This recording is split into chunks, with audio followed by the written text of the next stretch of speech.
Okay, so welcome everyone. Welcome to the Storytelling Association of California genre series. My name's Claire Hennessy from 6 Feet Apart Productions, and I'm going to be your MC for the evening. Now, SAC's genre series is where, if you don't know, tellers from various storytelling groups from around California come together, and it's on the third Wednesday of the month. All the tellers have been nominated by their SWAP group leaders.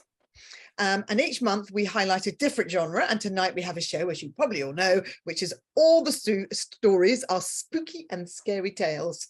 Some are going to be personals and stories, and others are going to be traditional tales. So thrilled you're all here, and so grateful for all the support for SAC and the storytellers. Please put comments in the chat, tell us some love. But what I would recommend is maybe just waiting until the end of each story, because if the comments are popping up all the way through, it can be kind of distracting.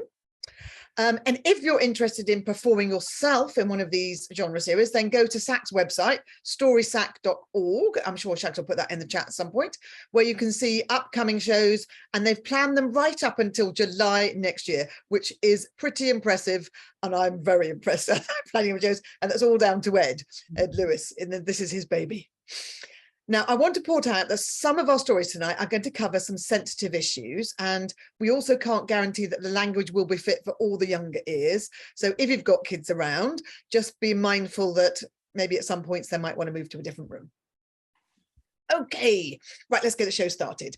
First up, we have tandem tellers from Storytellers of San Diego, and they are Patty Christensen and James Nelson Lucas. Patty and James have been telling stories together for 2 decades as the Patchwork Players Story Theatre. Oops. Sorry, I'm just unmuted myself. Hope everyone can still hear me. Wave wildly if you can't hear me, but I think I'm okay now. Yes. They live in Oceanside, California, and have been artist in resident for 17 years at Rady Children's Hospital in San Diego, in their healing arts department. And they say that October is their favorite month of storytelling. So let's welcome to the virtual stage, Patty and James. Hi, Patty and James. Are they, are you together with us? I can't see. Hang on, let me have a quick look. Speak it. Are you going to, Shax, can you put them on, pin them on the stage with that, me, please? They are pinned. Are they? As I see them, yeah. Okay, if they are, that's lovely. Okay, so see a pin, thumbs up. You have to put yourself on speaker view. Yeah, I don't see them pinned, quite honestly, but then let me see if I can work that out. Pin. Okay, so Patty and James, I've asked all the tellers tonight to tell me what their scariest or spookiest movie that they have is. So Patty, tell us what your scariest movie is. Well, the scariest movie I saw only half of was the Texas Chainsaw Massacre, and I was on a date with a new boyfriend when I was in college, and I made him take me home halfway through. It was too terrifying. Hated that movie. Very sensible. I wouldn't have even gone. And James, what's yours? Well, I'm going to go with the Omen trilogy. Just how, even if Satan wasn't in that story, just the insidious terror that creeps through it all, and could all be just done by horrible humans. Yeah, and the Omen, just as a little tidbit of fact there, the cathedral in it, when the priest comes, and definitely on Omen 1, I don't know whether I saw the rest of them, there's this huge cathedral that's kind of ugly. That's actually, I used to work in the town where that cathedral was, and every day I would have to drive past it, and every day we'd go, oh, it's that horrible cathedral where the Omen was filmed. And I never go in there because it's terrifying. All right then, lovely, thanks very much. Let everyone sit back and let's hear Patty and James tell their story. So this story began many, many years ago in the country of Ireland. A wonderful bagpipe player from Scotland decided to travel to Ireland to bring his music there. And he was traveling around, really having a lot of joy. Oh, it's wonderful. You could travel through the countryside. I can play in fields even, and people are happy to hear me in the fields and towns and gatherings. Oftentimes I get food. Sometimes I even get a place to sleep. It's lovely to be a piper in Ireland. Oh, I love my job. But as he traveled around, oftentimes there would be opportunity for, well, people to give him a few coins and sometimes even offer him a place to stay at night. If that happened, it was good. In the summer and in the fall, if it didn't happen, that was fine. He slept under the stars and it was nice. Then the winter comes. Oh, and the land gets cold and the dirt gets hard and the snows began to blow. I've been traveling for so long, my clothes are all ragged and my boots are falling apart. Snow's coming right in under the soles. Oh, I must find a place to sleep tonight. This is far too wicked a night to be out on the land. But as he was walking, suddenly he ran into something. He nearly tripped on it. And he leaned down, brushed off some snow, and had the surprise of his life. Someone's left a boot in the middle of the road. What's a nice looking boot? Oh, what's that lump? Oh, wait a second. A second boot. Oh, these are wonderful boots. I could use these. My boots are ruined. It won't budge. Wish there were more legs, a body, and a head. It's a dead man in the middle of the road. Oh my Lord. But those boots are so fine. I'm sure he has no need of them. Well, now as it turns out, not only was he a fine piper, but he also did some of his own repair work. So he went in his kit bag and got out a tiny little saw. Grab the ankle. Oh, the other foot. Oh, put these in my bag. Save them for later. Oh. And he went down the road, actually not very far, when he saw a nice little farmhouse with a light on in the window. I can smell the food cooking. Oh, it smells so delicious. I could use a bite to eat. I'll go and knock on the door. Maybe those fine folks will allow me in for a bit of food, maybe a place to sleep. Well, before you know it, who was opening it but an old farmer who said, "A beggar, you be gone. What are you doing here?" Not a beggar, I'm a piper, not a beggar. Well, whatever you are, go away. We have no want of any of that type of music around Freezing here. out here, the wind and snow is blowing. Get out of here, shoot, and be gone. Oh, what fate will befall me now? Well, he went just a little ways down the path, and out came the woman of the farm, said, "Kind sir, come closer, come here." Well, I apologize for my husband. He just really is. Well, he's a grumpy old man. And well, I wish I could invite you in for warm food, but, he said no. However, I have another offer. We have a little barn out back we keep our cows. We have 12 cows in the winter, and it's very warm and cozy inside. Perhaps you'd like to sleep in there for the night. Well, it won't be my first barn to sleep in, and it won't be my last. Well, please come and be welcome. Here's a little crust of bread with a little stew to go with it. Go have a good night's sleep. Oh, when I walked into the barn, it's warm and comfortable, beautiful hay everywhere. But one last thing she said as he was going in.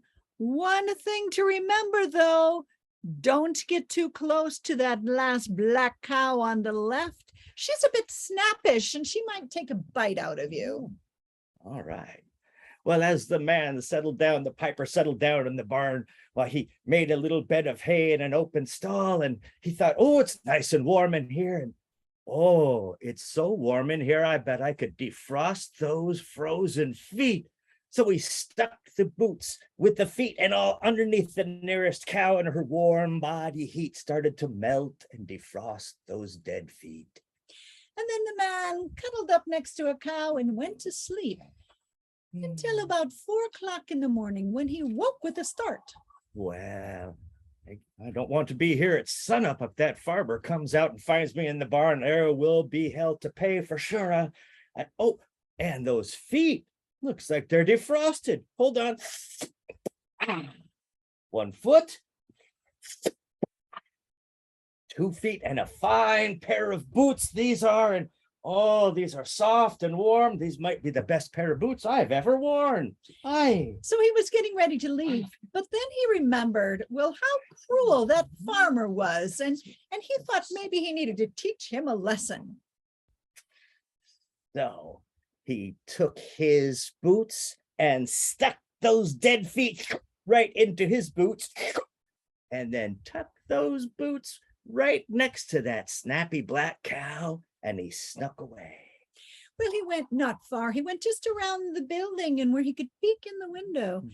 And it wasn't about a half an hour before that wife came out. She came in very quiet. She was feeling a little bad for the piper that he had slept out overnight, but she looked and didn't find him until she got to the very end of where she was at the black cow. And she went, ah! Husband, come quick. And the husband came running and said, what in the world is the matter so early in the morning? And said, it's a problem. The cow ate the piper. The cow ate the piper. Oh my goodness. And he looked, said, yes, there's only his feet and these awful boots left. What are we going to do? We will be in trouble. It's after all, we owned the cow. Well, and the wife said, I've got an idea. Nobody much knew the piper. We could go bury him out back, and then we could say, yes, he went back to Scotland. Yes, where he belonged. So they did. They got a shovel. They went out and they dug in the back of their house. They did a wee little hole and they buried the feet and those nasty old boots, covered it back up with dirt and with snow. They ran right back in the house. Oh my gosh, that was exhausting. They started making some breakfast and they made big cups of steaming tea with the wee little bit of whiskey in it and sat down to go, oh, that was really a close one. When suddenly they started hearing a sound. I can't believe those people would just bury me and lie about it. I know what I'll do. I'll play them a little piping song. I'll do it right on where they buried those feet. I'll play them a fine song. I hope that they are superstitious. Well, they immediately heard the weird squirrel of pipes and went and they looked out the window.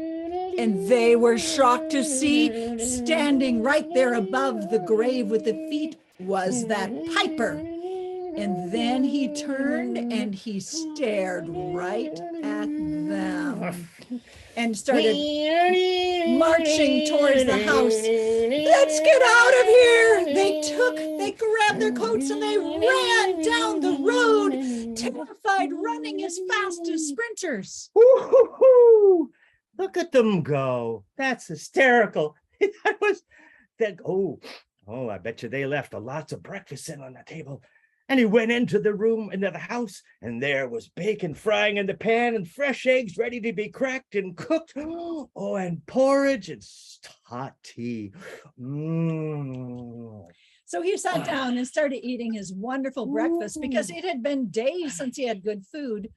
But then after a few minutes, he heard a strange knock on the door. What?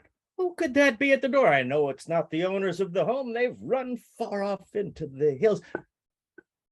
Some poor souls out there in the freezing cold. And there stood, well, somebody in rags, an old man standing, shivering, freezing. Come in, sir. Come in, sir. You look like you could catch your death. It's freezing outside. Come in. And he came slowly into that kitchen and stood there shaking. I can get you a nice hot cup of tea. We have some bacon and eggs. Why don't you relax while I get some food? Kick up your feet by the fire and warm your toes. Just relax there. And that old man turned to him and said, I would like to do that, but somebody has stolen my feet. Ah!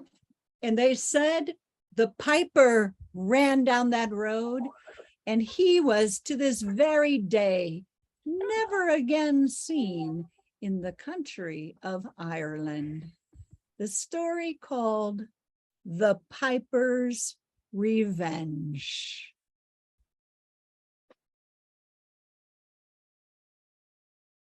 Woo! Excellent. Very, very good. Thank you so much, Patty and James. And I absolutely love how you tell in tandem like that. It was so interesting to watch. That's the first time I've seen someone do it in the same box like that. So excellent. Thank you very much indeed. Lovely.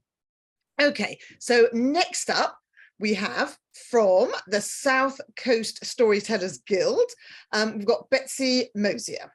Now, Betsy first got hooked on storytelling after hearing some scary Appalachian tales at a Boy Scout meeting. And when she heard another storyteller say, and I do love this, and I have to say, I'm going to take this now, it doesn't matter how old, how fat, and how ugly you get, you can still be a storyteller. So I think that's great. I'm with you, Betsy. Now, Betsy has now been telling stories for years and years, ever since she heard that. And she said the most fun she ever had telling stories was when she shared the biblical story of Joseph while wearing a polyester multicolored kaftan. So Betsy, welcome to our stage. Now, I don't know whether it was just me, but I'm still seeing Patty and James as being spotlit. So I don't know whether we can spotlight Betsy now. I'm seeing you and Betsy. What about Yeah. everybody else? Why I'm not seeing that. Okay, I've got it on speaker view. So If anyway, everyone's seeing the correct thing. Is that right? We are all seeing Betsy. Now Perfect. we see Betsy. Excellent. Well, my Okay. machine's weird. Okay, so Betsy, I'm going to ask you the same question I asked everybody else. What's the scariest film that, or your favorite scariest film? Oh, it would have to be Wait Until Dark with Audrey Hepburn. Do you know what? I Yeah. haven't seen that. Oh, well, don't watch it alone. You must see it. Okay, top tip. I don't like scary films, but I might not see it. But if I do, I can't ever watch them by myself. Yeah. Okay, great. All right, then sit back, everybody, and let's listen to Betsy Mosier tell her story. Well, my sister, she's a very well-known artist, and she lives back in Massachusetts now. Maybe you've seen her work. But a couple of years ago, while I was still living in Dallas, Texas, she called in August and said she would be in Dallas for the entire month of October. And we pinky swore that we would carve out some time to spend, just the two of us. And then we talked about what would we want to do. And we had lots of crazy ideas until Pam said, I know, let's take a class. Well, that made me laugh because I said, Pam, we don't do classes. We teach other people how to do things. And she said, I know, but wouldn't it be nice just once to have someone else plan, teach, and do the cleanup?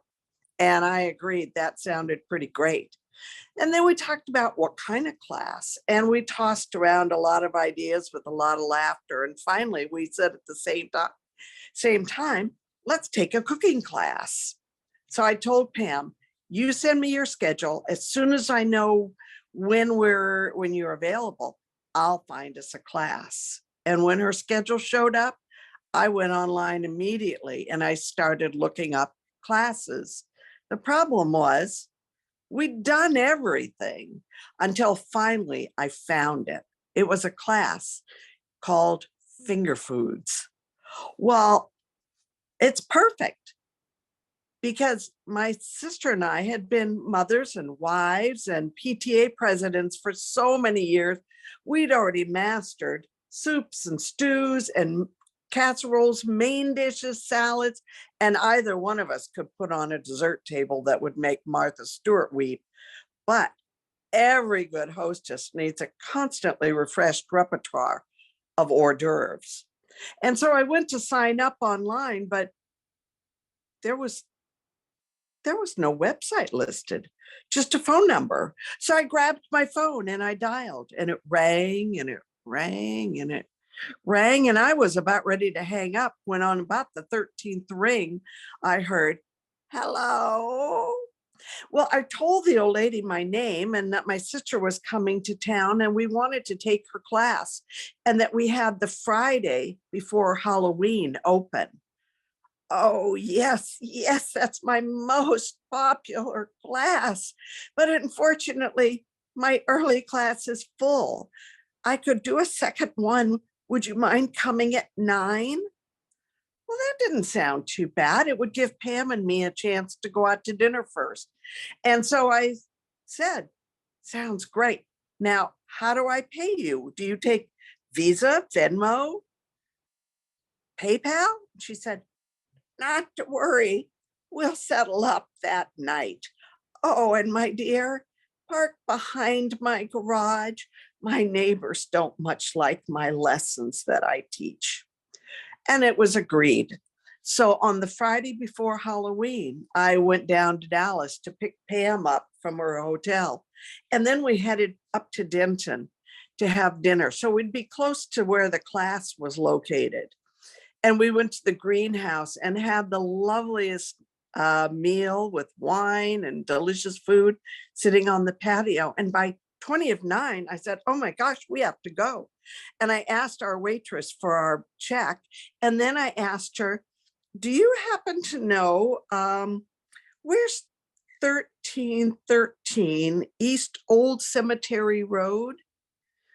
Well, the waitress looked very puzzled and said, I've lived in Denton my whole life. I've never heard of Old Cemetery Road, not east, west, or anything else. But I told her not to worry. I have a state-of-the-art GPS in my car. So when we got to the car, I turned on the nav system and there was no Old Cemetery Road listed anywhere in Denton. So I grabbed the old lady's phone number again and I called, and it rang and it rang and it rang. And on about the 13th ring, I heard, hello. I told the old lady we were trying to get to her class and we weren't far. I knew that. But would she please give us directions? And while I was asking her, Pam was ruffling around in my glove compartment and came out with one of those stubby little pencils from the golf course and a torn envelope. And as I repeated the instructions, why Pam was writing them down. Well, even with directions, we made a lot of wrong turns, but eventually we got to the old lady's street and it was dark.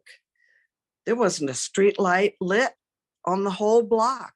But we found the lady's address, 1313, and I pulled into that long, dark driveway and parked behind her garage, just as she told us. And as we came around from behind the garage, we saw a wooden set of stairs leading up to a door in the back of the house, lit by a single bulb. It must lead to the kitchen, we thought. So we went and made our way to the stairs. And as we stepped onto that bottom step, the door at the top creaked open. And there stood the old lady, silhouetted by the light behind her. Right this way, my dears, she said. And up we went. And we stopped on the landing and then walked into the kitchen and stopped dead in our tracks. This was no modern day designer's idea of a farmhouse kitchen. This was the real deal, with beautiful black and white, gleamingly clean linoleum squares on the floor, antique pine cabinets with soapstone counters. And there, as the old lady had turned her back and was walking towards the back wall, was the coolest 1950s 40-inch white enamel O'Keefe and Merritt stove, 4 burners, a griddle, and 2 ovens, and it was pristine. We could hardly believe it. But we watched as the old lady shuffled her way over to the stove and she stirred a pot that was on one of the front burners, and we smelled apples and cinnamon and allspice, and it smelled so good. And she said, sit down, sit down. And so we sat at her beautiful antique oak table and waited. But we started to look around and we thought, Well, where are the other students? Where are the aprons and the recipe cards, and where are the chopping boards and the ingredients for this class? But the old woman just told us to sit, and she reached over and took 2 crystal mugs and began to pour this beautiful blood red cider into them. And then she turned and she shuffled back to where we sat and handed them, "Drink up, my dears, drink up." And then she turned and headed back to the stove. Well, Pam took one tiny sip from that hot cider, and her eyes seemed to glaze over, and she got this really strange look on her face. But the old lady, as we watched, had gone back to the stove, and on the counter was a huge stock pot, and she moved it. She was stronger than she appeared, and she moved it to the back burner and lit it, and we could smell onions and carrots and celery and herbs I couldn't identify. And then she started to ask us about ourselves. And I said, "Well, I'm a native California, but I'm temporarily living in Texas." And then my sister said, "Oh, I'm a native Californian too, but right now I'm living in Salem, Massachusetts." And with that, the whole atmosphere, the air changed, and it got cold and chilly and hard.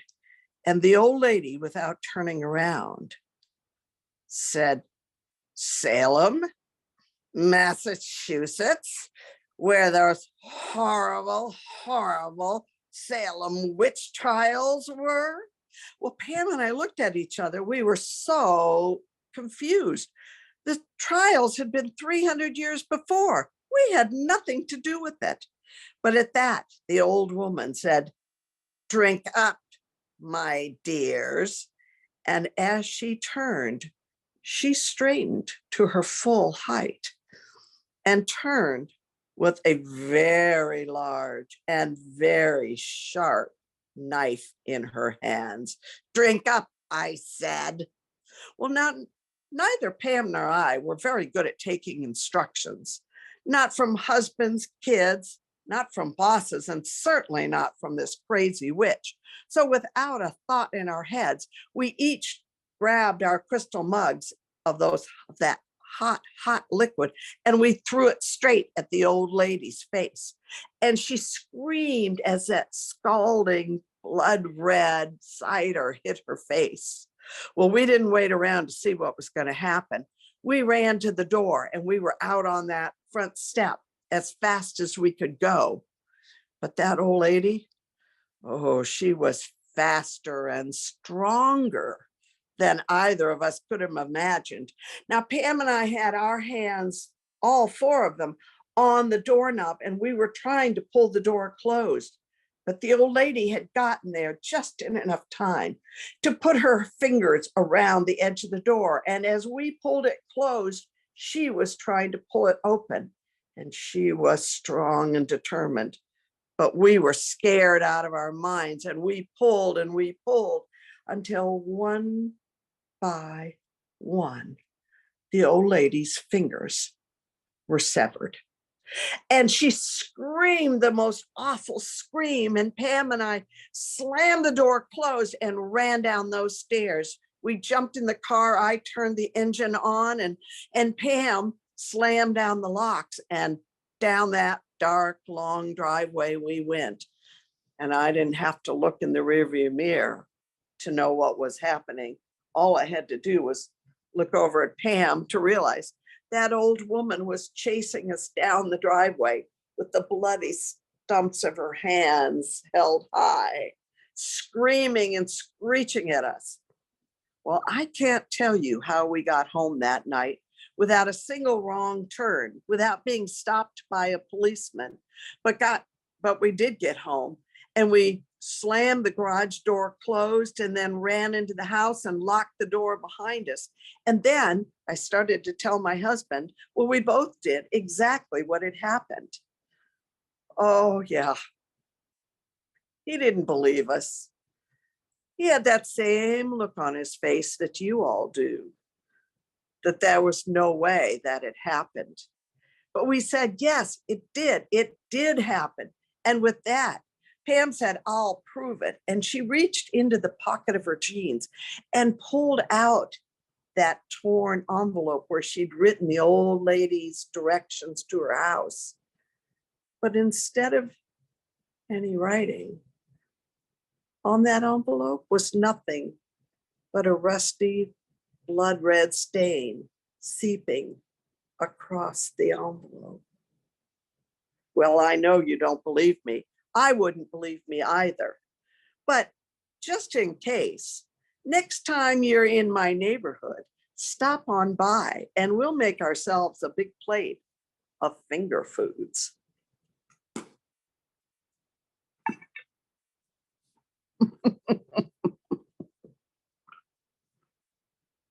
Oh, Ooh. wonderful. That was so grisly. Creepy. Woo. Really creepy. Thank you so much, Betsy. I'm going to be like quite nervous by the time I get to the last teller tonight. And I look like such a nice little old lady, don't I? You can never tell by appearances. That's true. Thank you, Betsy. That was great. Right, our third story tonight comes from the Sacramento Storytelling Guild and being told by the wonderful Ed Lewis. Now, as you know, or some of you might know, Ed is the genius behind this genre series, and I think he's done an excellent job of producing such an interesting series as well as being incredibly organized. So Ed is actually, as most of you know, a board member of SAC and the Sacramento Storytellers Guild, as well as being one of the Pacific region liaisons to the National Storytelling Network. So he's a busy bee. He's a retired teacher of young children and has told stories throughout the world as Eddie Spaghetti. He's also taught storytelling classes for teachers and performed for adults, sharing personal stories and tall tales since 1994. So please welcome Ed Lewis. Hi, Ed. Hi, Ed. Now, tell us, what is your scariest movie? My scariest movie is The Exorcist. And I saw that when it first came out, and I was visiting a friend in Georgia. And we went to this movie, and what really appalled me, we'd heard about it, there were families there with 5 and 6 and 7-year-old children. I couldn't believe it. And after I got in, I definitely couldn't believe it because it was horrific. The head spinning, the Satan voice, those penetrating blood red eyes. Horrible. Got to me, definitely. Horrible. I agree. Ucky, horrible film. I saw it once halfway through on the TV, not on the movie theatre, and I can't imagine going to see it in the movie theatre. Okay, right. Let's stop thinking about that one, please, and let's welcome Ed Lewis to the virtual stage to tell his story. Welcome, Ed. All right. Thank you so much. So I'm going to tell you a story from my childhood. The hags are coming. The hags are coming.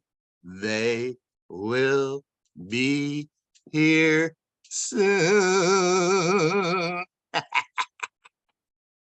was a typical Halloween day in 1955 for the Gang of Three on Lopez Island.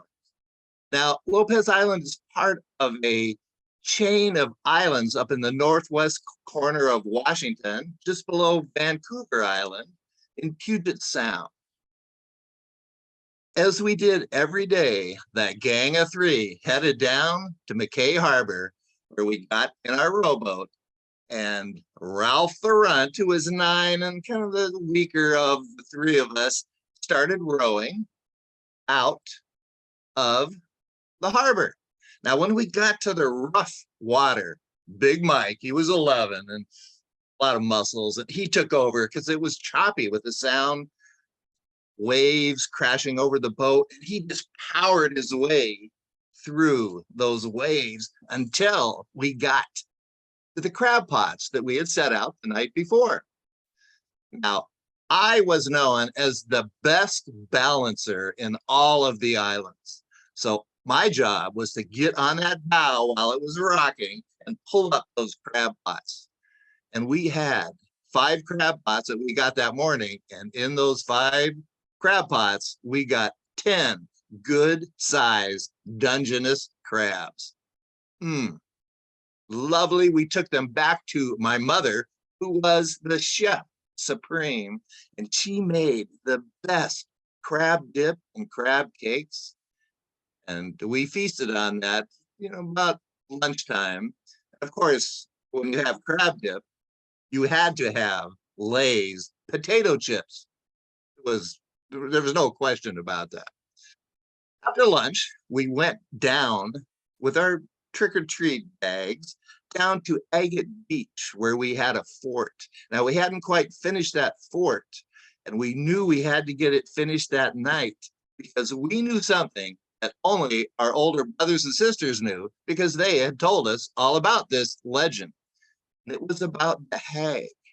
And they told us that our school teacher in our one-room schoolhouse was a hag, and we were going to prove it that night. So we went into the nearby forest. We got some boards and some boughs and some straw and some grasses, and we brought them back and we finished our roof.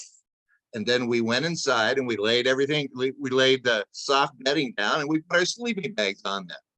Now, we had prepared for the hag because our brothers and sisters had told us what you have to do just to be safe in case that hag gets in to where you happen to be sleeping.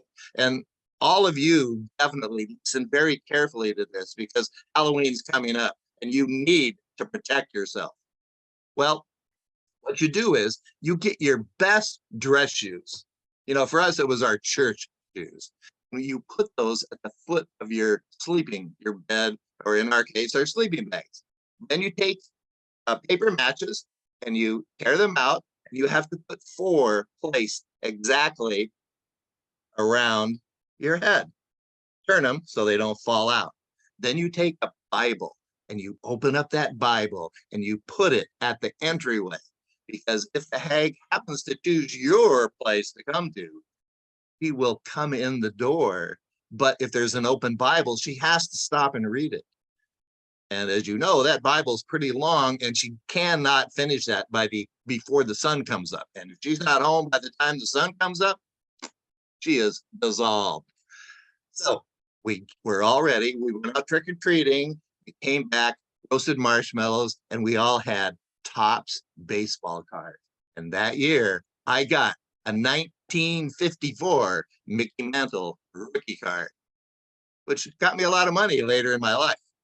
Well, it was about 11 o'clock, and we ran up to the cemetery because we knew that hag was most likely, according to our brothers and sisters, to enter the cemetery at night to steal souls.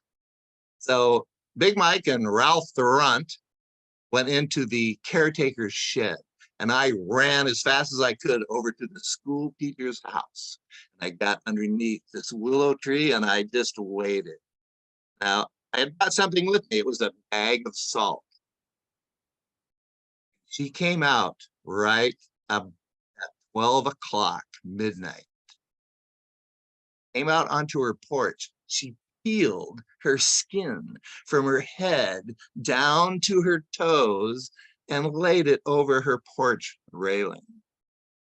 Then she started creaking with bones and flesh dropping off and blood dripping, and she looked right at me in that willow tree, and I felt like those eyes are going right into my soul.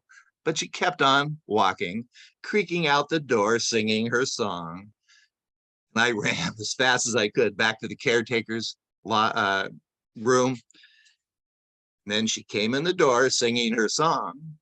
The hags are coming, the hags are coming. As she came in that gate, she came to the first grave. Now, it was a recent grave, and there were some flowers that people have put, there were some pictures. She had to avoid that because a hag cannot go down into the gravesite if there's ornaments or things left for the souls that are there. But this graveyard dated back to 1800. So there were a lot of open grave sites with nothing on them. And she found one eventually, and she started singing her song, and she dissolved right down into the earth to do what all hags do, which is suck up the souls and bring them into her body. She spent about 3 hours moving around to different grave sites. And then she came out and she started walking back towards her house with her bones creaking and the little bits of flesh just peeling off and a few blood drops. We followed her trail for a bit and then we cut off and we ran past her and got to that weeping willow tree. Now, one thing I had done before I had left, I took that bag of salt and I had spread it all throughout her skin, like my brother had said. She came in the gate, she came up that porch, and she put on her skin from her head to her toes and let out a as she dissolved into the earth.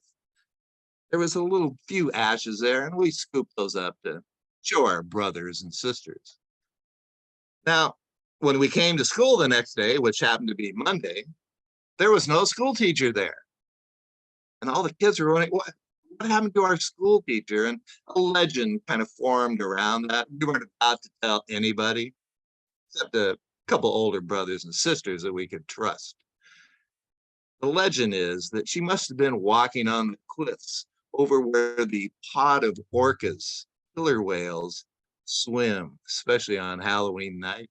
She must have fallen off that cliff, been devoured by the local orcas. But we all knew the truth, and now you all know the truth, and please sing along with me. The hags are coming, the hags are coming, they will be here soon.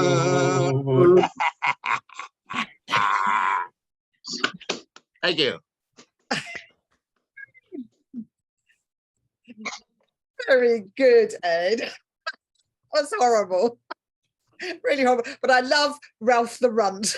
That made me laugh a lot. Really great storytelling. Thank you. Thank you so much. Oh dear, I'm getting all freaked. Now, our fourth story tonight, let's move on now, comes from Hayward Storytellers, and his name is Lance McVeigh.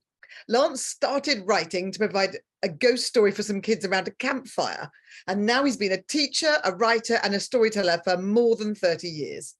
He enjoys writing stories in verse that have a timeless feel, and he tries to emulate the work of the great Robert Service. So let's welcome to our stage, Lance McVeigh. So Lance, hi, how are you? Hi, great. This has been fantastic. It has been wonderful, wonderful. Now tell us, what's your favorite or scariest movie? Well, not my scariest, but my favorite was American Werewolf in London. Just a fabulous film. The first film where I really felt the pain of a human being turning into a wolf, because the creature effects by Rick Baker were just so vivid and perfect. And I just was, yeah, it was fantastic. It was. I have to say that is a really excellent film. Very good. Okay, right. I'm going to be quiet. Everyone sit back, and Lance is going to tell his story in verse. So I'm really looking forward to this. All right. Thank you. Yeah, so I do write my own stories. So, and I do try to emulate the great Robert Service's work with the cremation of Sam McGee that I heard in my 4th grade camp from my music teacher. I do my best. So this is called One Night at the Cask and Cleaver. There once was a pub at the end of a road, or so the story goes. You could find it in travelers' guides of the day and several good poems and prose. It was far from the hustle and bustle of streets, away from the worries of life, a sanctuary for people in need in the care of a husband and wife. The road was quiet and the night was cold, and the townspeople gathered in cheer to tell some tales or a joke or two and share in spirits and beer. The fire was warm and the food was good, and the pub was well stocked for the night. But the moon was full, the moon was new with a howling wind, and the shutters were locked down tight. But lanterns glowed and good beer flowed, and the usuals bantered and sang folk songs and shanties and legends and lies as the bell of the front door rang. And a man strolled in, well suited and slim, with a top hat, a coat, and a cane. He was dry as a bone, and his clean shoes shone, though he'd just stepped in from the rain. He took off his hat and he looked to the bar where an old man was drinking his beer in a stool that was leathered and weathered and worn from sitting for so many years. "Sir," said the man, "a black moon sets and a harvest is ready to reap. You've made a bargain and your bed's now laid. It's time for a contract to keep." Now his wife ran the pub. She was wickedly wise, a brute of a woman and wife, a solid, unwavering woman of strength, and he'd been with her most of his life. Now she hadn't witnessed the man in the suit. She'd gone to the kitchen to clean. She came out of the kitchen and, being astute, was quickly assessing the scene. She looked to the bar and the tables about. The patrons all quivered in fear. She looked to the devil and put down her towel. "Let me make myself perfectly clear. That man gambles, and that man lies, and that man cheats on his wife, and that man thieves, and that one's wicked, and that one's taken a life. This one's a liar, and that one's cruel, and this one's a banker and thief. This one's abandoned his children in need, and a wife who's in terrible grief. This one and that one and him and her too. There's ne'er a one here who's been saved. They've all made their beds and they're ready to lie. Their road to the hell's been paved. You've come some ways to reap a soul, so look to their souls and you'll see there's plenty evil men to fill your halls. But leave this man to me. He's never been much, not famous or rich, never written great poems or songs, never led men in battle, nor braved the new world. What Lily did, he did wrong. He's lazy and weathered and worn to the core. He's tattered, unshaven, and slow. He swears like a sailor who's put out to sea with piles of debt in tow. He'll ne'er lift a finger to take out the trash, chop wood, or even go to the well. He just sits on that stool and he goes to the pots. What more would you expect in hell? No, leave him to me. I'll see to his soul. I'll work him. He'll bend till he breaks. His fingers will bleed and his muscles will tear, and he'll pray with every breath he takes that he'll find his relief and his life will be brief. But I swear I'll not let him be. I married this man, and I'll be damned if you get to set him free. Well, with that, the man quietly turned his head to the devil with quivering knees, reached out his arms to seek an embrace, and simply said to the devil, "Sir, please." But the devil just smiled a leathery grin, and a bellowing laugh let roar. He giggled and hollered and fell to his knees, then let himself fall to the floor. Then slowly steam rose out of his shoes and cinders fell out of his sleeves. His hat turned to ashes, his buttons to dust, and though true, this is rarely believed, seams were stretched, last buttons burst, and his jacket exploded in smoke, and a 10-foot span of leathery wings burst forth as the windows broke.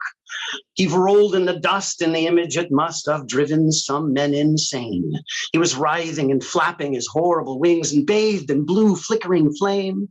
He laughed and he bellowed and chortled and rolled and echoed a horrible roar. And many a man made a promise to God as the devil laughed there on the floor. Never such a sight had anyone seen, or hence, if the tale is true, of the tale of the devil in such an unflattering state as the floor of the bar burned through. Floorboards moaned and old beams groaned and timbers whistled and cracked, and the floor gave way and the devil disappeared in a hole that was inky and black. Then slowly his laughter silenced and he pulled himself up through the floor. He turned to the man with the beer in his hands and spoke with an echoing roar. "It's done," he said. "I've decided your case. My decision is perfectly clear. As much fun as we'd have in hell, I say. Your soul's better suited right here." "No, wait," said the man. "A contract signed is legal and binding. Agreed? You can't make a bargain, then leave me behind. I'll not let my soul be freed." "Agreed," roared the devil. And then he withdrew from a handful of cinder and smoke, a quill and a parchment written in blood, and laughed as he carefully wrote. I release to this woman, this man from my debt. To her care and control I bestow the unfortunate soul of this silly old man and release him from all that he owes. With that and a snap of his fingers, a flame took the contract and made it combust. Then he turned to the woman who stood at the bar and said to the woman, I trust that you'll take fine care of this wretch of a soul, and I offer this parting request. If you're ever in need of a job someday, come see me, for ma'am, you're the best. With that and a puff and a thud of his hooves, he whipped his long tail and turned, burst through the doors and into the night, each hoofprint left blackened and burned. Then the pub became silent, and nobody moved. No words, not a whisper were spoken. The woman then turned to the man at the bar, and the silence was suddenly broken. What the hell did you get that was so, that was so very needed that this idiot's bargain seemed... Sorry. She turned to the man at the bar and said to the woman,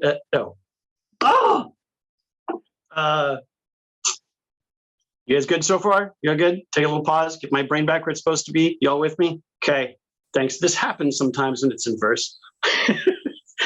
The woman then turned to the man at the bar and said, what was it you asked for, you stupid old fool? You didn't get beauty or fame. Other men bargain for talent or wealth or for all to remember their names. You should have at least asked for beauty or strength or talent or wisdom or youth or a kingdom of riches to gather to carry your name. It's time, old man, for the truth. What the hell did you get that was so very needed that this idiot's bargain seemed wise? And what's more, what the hell did you get when you got it? We both know the price. What's the prize? Well, he held to his glass with a quivering hand, looked up to the woman and spoke. It wasn't what any wise person would want, but I was young, hopeless, and broke. I knew how it worked, and I knew the risks of giving the devil his due, but I knew what I wanted was worth it, because I knew what I wanted was you. Then with eyes filled with passion, only old couples know, he looked to his wife and swore a promise of undying passion and love. You, the woman I love and adore, will never again wash a table or dish, nor clean up the floor, nor cook. Never again need to ask me to gather the wood. I'll tally and manage the books. I'll wash and I'll scrub and I'll sweep and I'll chop and I'll always say thank you and please. I'll open the pub and tend to the guests and lock up when the last one leaves. I'm at your service from now till the end, and one day, when we meet our fates, I'll carry your soul to the promised land and be there to open the gates. Then he stood from his stool and carefully placed his glass on the bar and said, I've loved every moment of life with you, and he kissed her on top of the head. I've been a fool for most of my life. I was lazy and stupid, it's true. I sold my soul to the devil, but I should have given my soul to you. But now it is yours, and I freely forsake all claim to it ever again. It's where it should be, where it always shall be, and likely should always have been. So forgive me, my dear, for this wretched charade. My motives were simple and pure. If the devil mistook my intentions, I'd be shoveling cinders for sure. And worse, I'd be missing this moment, and many more I'm eager to see, of working for you for all my heart, for double you've done for me. So love me now or love me not, but my life is yours as you please. Then he picked up her towel, a bucket, a brush, and got down on his hands and knees. Oh, sweetie, she said, you're a silly old fool. To you, I am married and tied. If you'd told me this story sooner, I'd tell you the devil had lied. For as bad as this deal seems to have been, the truth is more tragic and sad. For that love that he said that he sold you was love that you already had. Woo! Wow, that was amazing. Thank you, Lance. Gosh, how did you? I don't surprise you had to stop in the middle of that. That's a lot to get in and remember. Wow. Oh, I thoroughly enjoyed that. Really good. Thank you so much. Thank you. Thank you so much. And such a novel way to tell a story. I loved it. Loved it. Loved it. Thank you. Thank you. It's very fun. And a happy ending, which I have to say I do like. Not grisliness. Okay, our next story is coming from the Inland Valley Storytellers, and it's Ronchik. Ron has been a member of the NSN since 1993, bless him, as well as a member of 4 other storytelling guilds.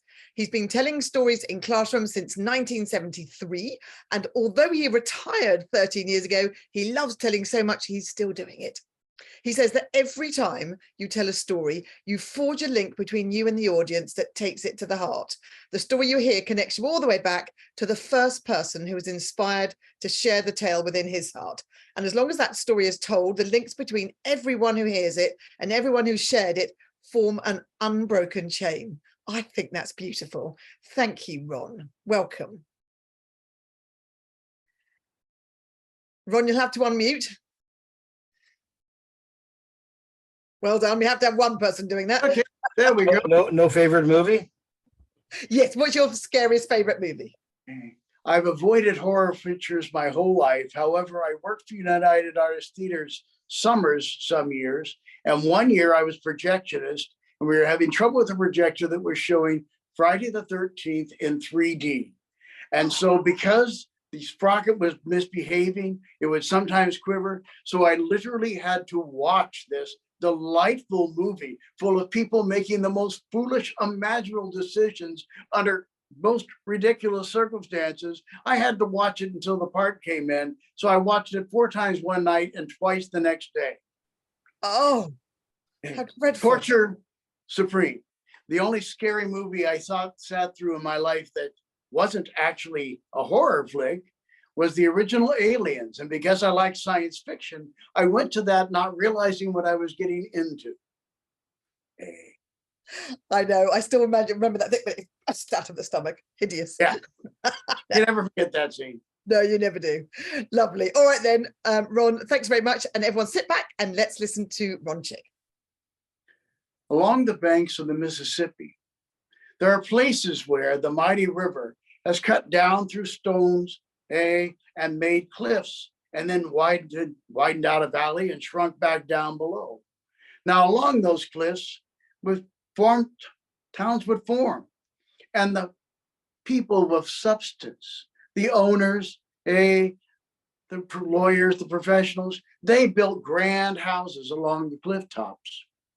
And the people who worked for them built their lives down below. And as time went on and some of the customs changed, one thing didn't change. The people from Hightown considered themselves superior to anyone who lived in Lowtown. Now, by that time, schools were somewhat integrated and that life was changing in many ways. But it just so happened that a beautiful young lady from a prestigious family took up with a boy from Lowtown at the local high school. They had to do it sort of on the sneak because the first time her parents got wind of it, they said, "Clara May, you may never see that boy again." Now, throughout history, parents in different circumstances have said this to their daughters and sons. Throughout history, it's never recorded anywhere where that actually worked. He came up to Halloween weekend, and Daniel and Clara May snuck off away from the parties and the great gatherings down below in the valley, and they went up to Walker's Hollow. And Walker's Hollow was said to be haunted, as it didn't seem to matter what the weather was like. It was always at least 5 degrees cooler in Walker's Hollow than anywhere else along the cliffs, and sometimes icy cold when it shouldn't have been. They got up there and they did the things that young lovers have been doing since the beginning of time. They were hugging and kissing and touching each other here and there. When suddenly, Clara May felt an icy hand touching her, and she knew it couldn't be Danny's. She knew right where his hands were. And she went up. And he said, "What's the matter?" I don't know. I thought I felt something. Should we be here in Walker's Hollow on the day before Halloween? Oh, you can't believe that stuff. It's 1948. So they went back to what they were doing. But a few moments later, Daniel felt cold hands on his back, and he went, "Huh!" And Sarah May fell backwards and fell down into the grass. And he said, "Sarah, you okay? You okay? Sarah, you all right?" And she said, "Yeah, but it's all grassy here. What did I hit my head on?" So they dug down a little through the loam and the grass, and they found a grave marker. Daniel Walker, born October 31st, 1892, died October 31st, 1922. Sarah May looked at that and said, "That's so sad. Whoever he was, he only lived 30 years and he died on his birthday." At that moment, from around that grave marker, rose up a cold gray mist.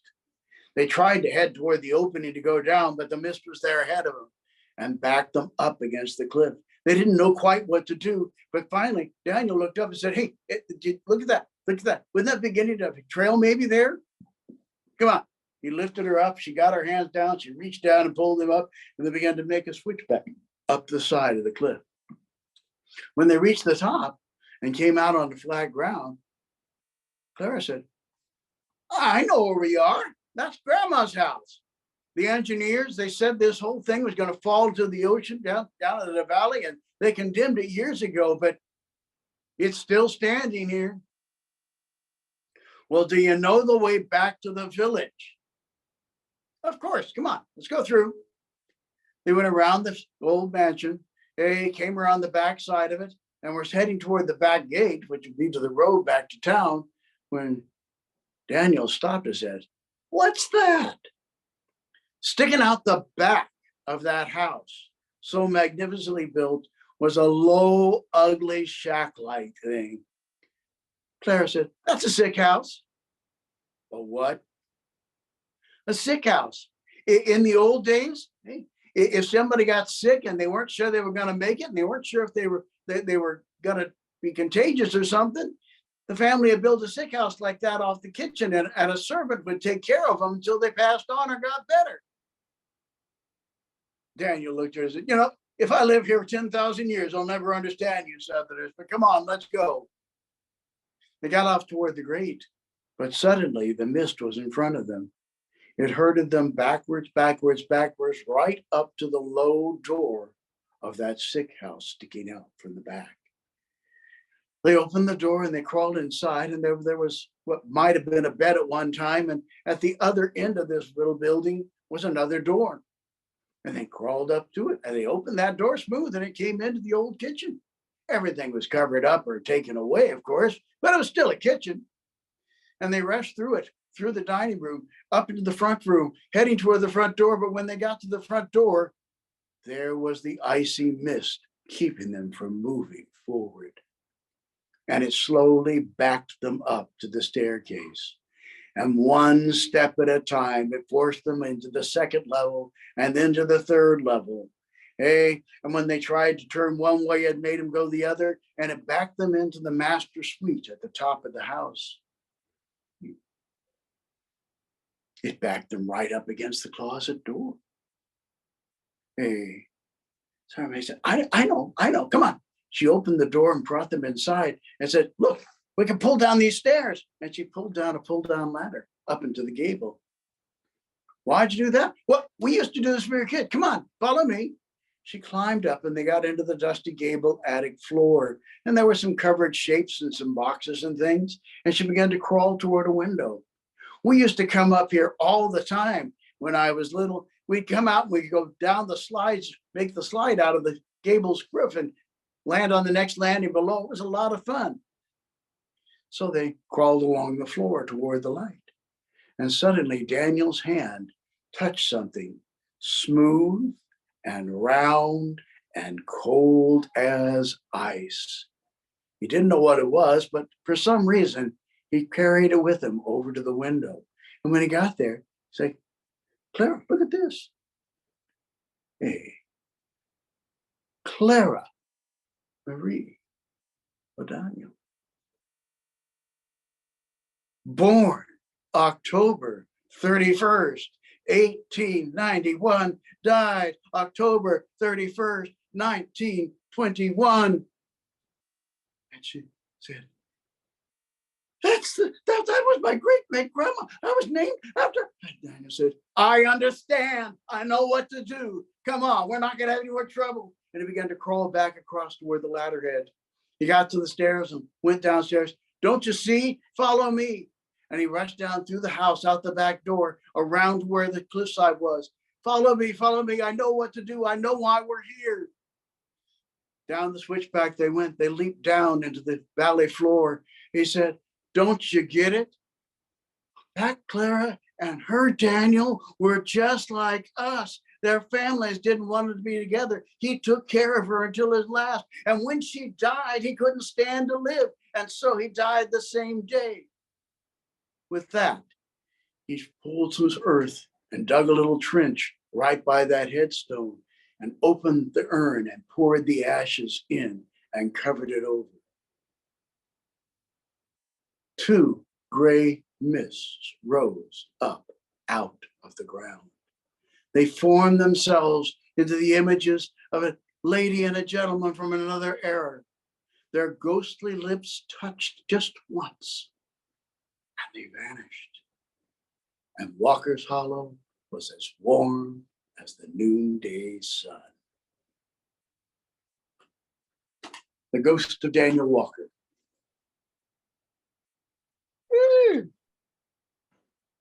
Wow, that was really, well, spooky, but I like a happy ending.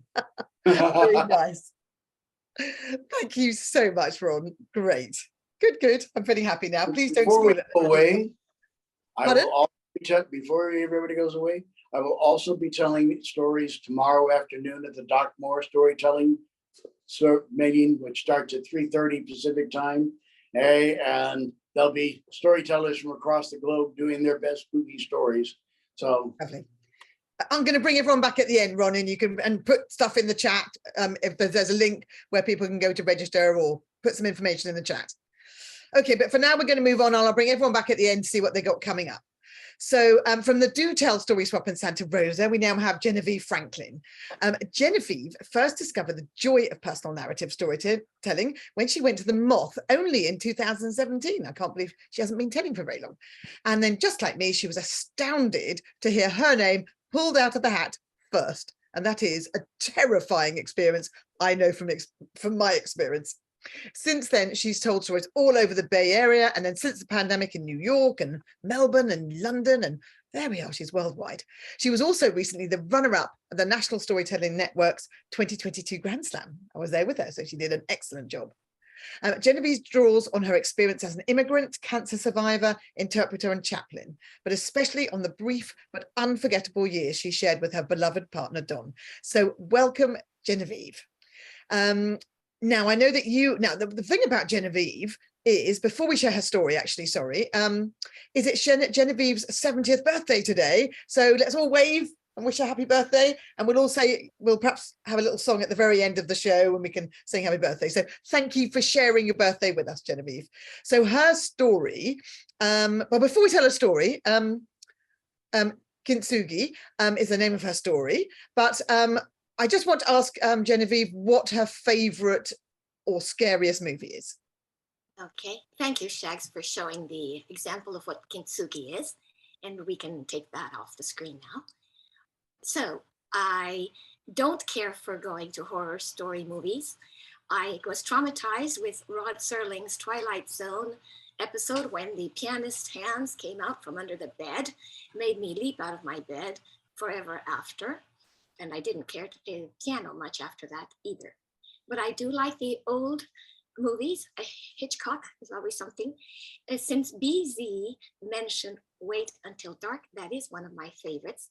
And I'll mention that when I met my husband, he was blind. And before we went on our first walk together, I thought I should practice what it might be like not to be able to see. And so I went about the house, either blindfolded or, Scout's honor, keeping my eyes closed. And let me tell you, it was quite an experience since I'd already seen Wait Until Dark when I was much younger, going into the shower and keeping my eyes closed. You'll have to see the movie, Claire, to understand what I'm talking about. So I'm not sure I want to actually, but I'm going to take your word for it. In the shower scene. Bing, bing, bing, bing, bing. Oh, it goes like Psycho, isn't it? Like that. It feels They always like do it in the shower, don't they? Awful. It's just easy cleanup. Well, actually, I guess maybe that hers is in the kitchen or on the refrigerator. Same thing. In the dark. Yes. It is. Well, happy I hope birthday, so. Genevieve, and we're very honoured to have you here on your birthday. So off you go with your story. All righty. The story is called Kintsugi. Kintsugi is the Japanese art of repairing broken pottery by filling in the cracks where the shards have been glued back together with paint of gold or other colors, rendering it into a beautiful object despite or perhaps because of its mends. When I first heard of Kintsugi, I thought of myself in a metaphorical sense as just such a vessel. From many bouts of cancer as a little child, my face had been left with angry scars where surgeons had cut into my head and neck time and again to save my life. When I was a senior in high school, my parents offered to have me evaluated for plastic surgery, anticipating that I was possibly going to have a problem with my self-esteem as I got older because I still had a concave web of ugly seams. That's how I found myself in a hospital in Galveston, where my brother was a medical resident, for an evaluation and preliminary minor surgery on my jaw. When I came out of recovery, my mother and brother visited me, but they had to leave before the late night shift came in. I remember having been alert and typically talkative with them.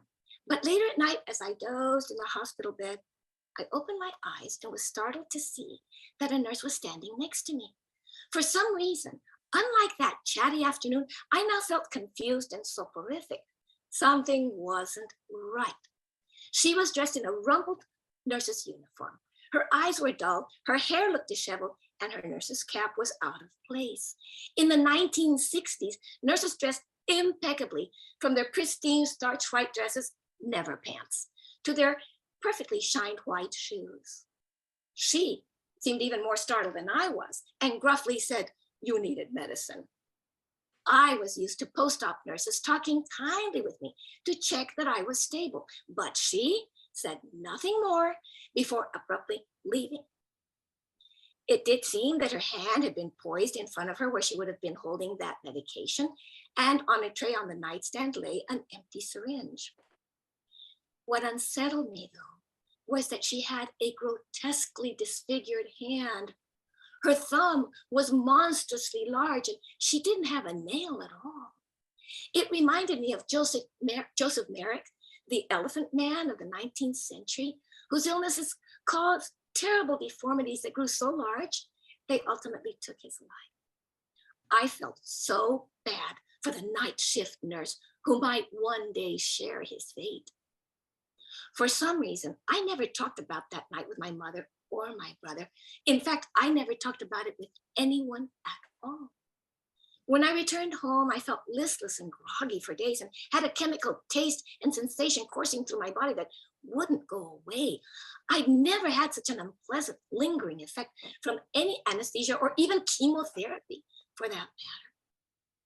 Years passed and I couldn't shake my troubled feelings about the strange visit from the night shift nurse.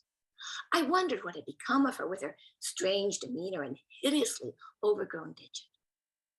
I never did have plastic surgery, but ultimately left home and entered the field of criminal justice, which might explain why one of my go-to distractions has long been watching true crime programs. Only a few years ago, I found myself caught up in the unsolved mystery of a great many young teens who had been found murdered in Central and East Texas over a period of years, starting the year after I'd been treated there. One of the suspects had not only been near where their bodies had been found, but for years before that had been known to repeatedly expose himself to adolescent girls in those same areas. He'd even assaulted a young woman in a Galveston facility for persons with mental impairments. Nevertheless, he was always either never charged or not convicted. He often bragged that he could duck himself out of anything. His name was Edward Harold Bell. The only reason he finally ended up in prison was for the 1978 murder of a Marine who had tried to intervene as Bell exposed himself to yet another group of young girls. 2 decades into serving his 70-year sentence, Bell wrote letters to prosecutors in Galveston and Harris counties, claiming to have killed many of those missing girls, even describing them by the color of their hair. He called them the 11 who went to heaven. Once again, he was not even charged. These gripping stories led me down myriad tunnels. As I learned more and more about the case, I felt compelled to attach a face to this name and turned to a website called Murderpedia, which finds and posts photos of their subjects.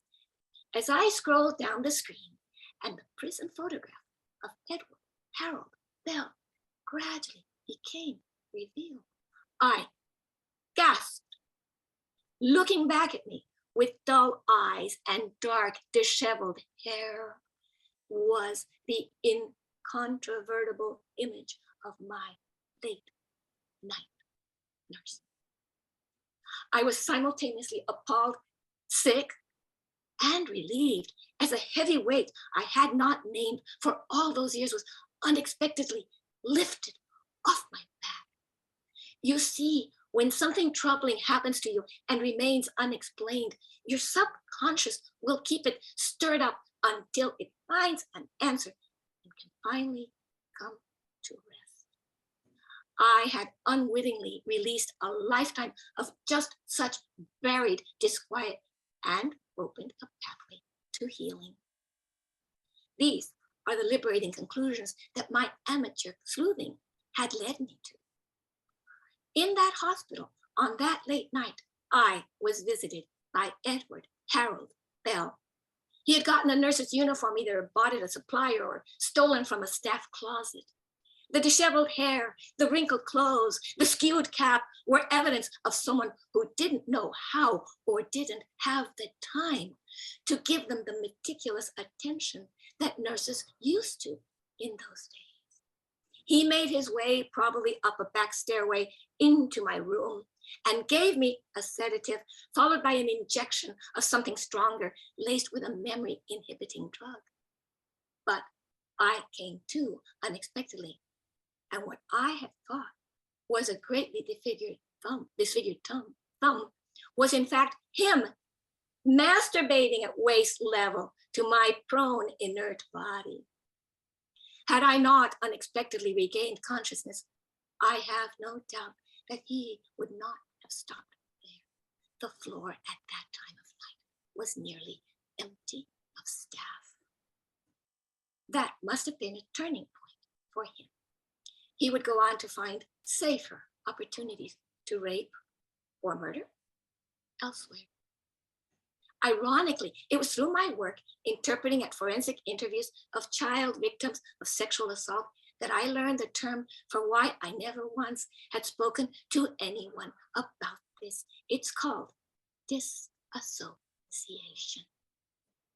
I believe that Edward Harold Bell broke parts of my psyche that night when I was 17, but that what he did was shrouded deep inside of me, not only by the drugs he had given me, but by the protective response of my young mind, which fashioned wildly unrealistic, but less disturbing explanations for what I had experienced. It took so long for me to put the pieces of those events together, but shining the light on my mystery finally freed me from those haunting shadows of my youth.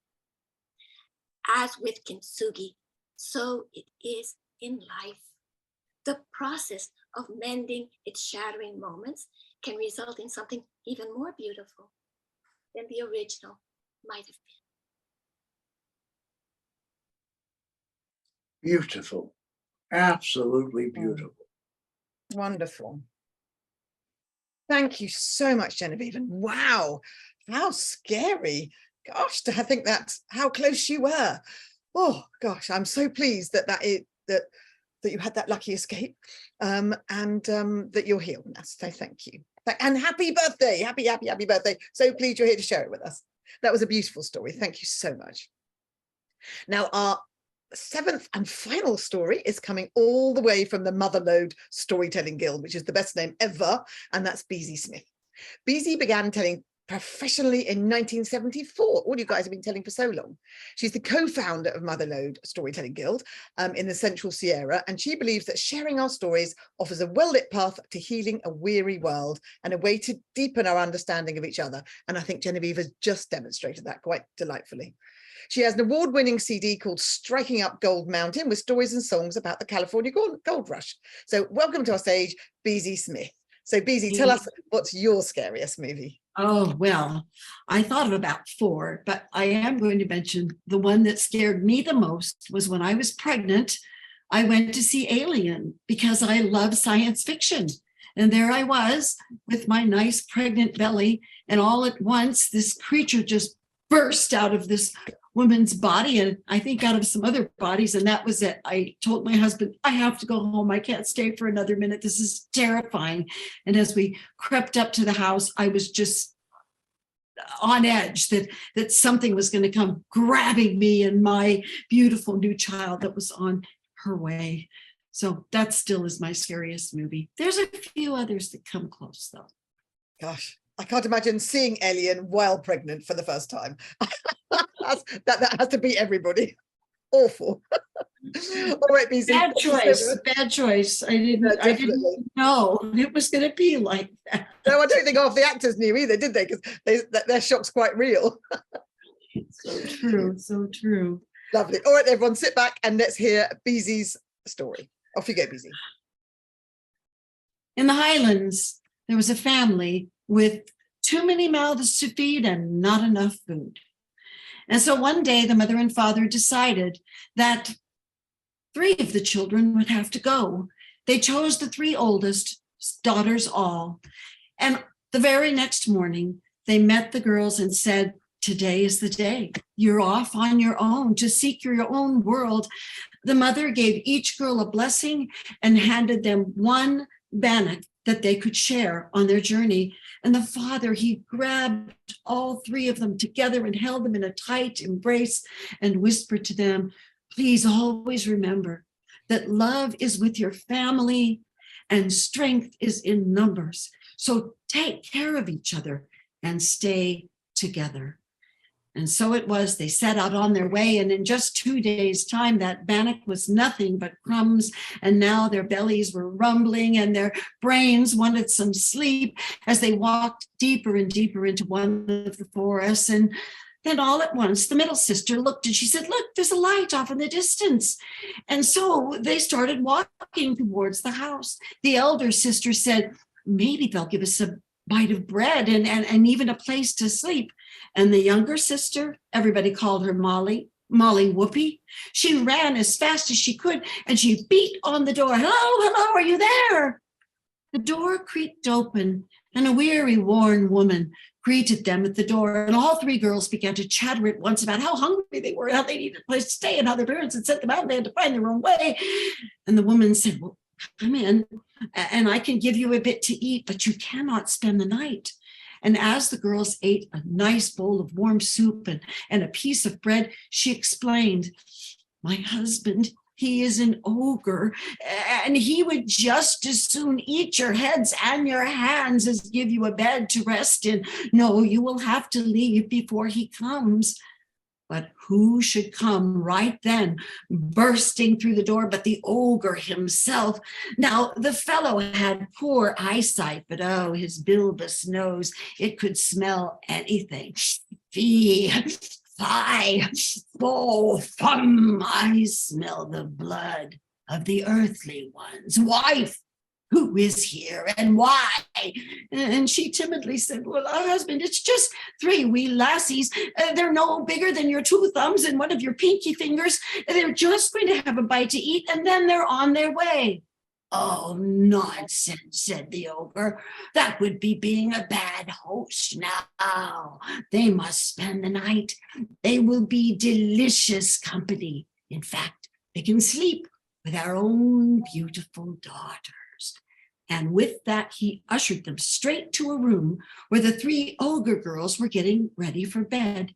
Ah, said the father, you'll be good friends, I'm sure. And here's a little gift for you. And around each girl, he placed a necklace. On his own daughters, he placed a golden chain around each of their necks. But on Molly and her two sisters, he placed a cord of straw. Well, sleep tight and don't let the bed bite the bugs. And he was out. Well, it wasn't any time at all before 5 of those girls were fast asleep. But Molly, she sat up waiting. Something was afoot, and she knew it to be true. And so, while everybody else slept, she switched those necklaces. Now she and her sisters wore the gold necklaces, and the ogre girls, they wore the cord of straw. And sure enough, suddenly the latch began to lift and the door creaked open.